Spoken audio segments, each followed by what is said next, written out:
ఇప్పుడు ప్రస్తుతం నడుస్తున్నది రాష్ట్రంలో ఏంటంటే దేవుళ్ళ మీద ఓట్లు, కేసీఆర్ మీద తిట్లు మీకు రోజు కనపడతా ఉంది.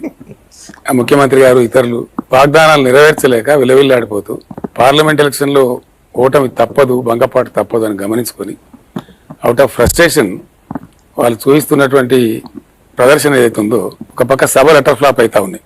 కాంగ్రెస్ పార్టీ సభలని కూడా నేను చూస్తూ ఉన్నాను, మీడియాలో కానీ సోషల్ మీడియాలో కానీ ఇవన్నీ కూడా జరుగుతూ ఉన్నాయి. తర్వాత సోషల్ మీడియా తన వికృత రూపాన్ని చూపిస్తా ఉంది. అందరూ అని నేను అనను, కొందరు కాకావీర్లు తయారైపోయి మనం కళ్ళారు చూస్తూ ఉన్నాం.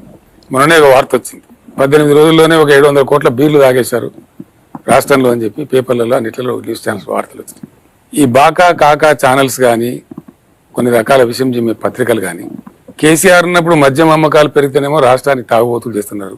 ఈ రోజు బీర్ల అమ్మకాలు, విస్కీ అమ్మకాలు, మద్యం అమ్మకాలు పెరిగితే ఎండతాపం వల్ల ప్రజలు తాగుతున్నారు అని దాన్ని సమర్థించే ప్రయత్నం చేస్తాం.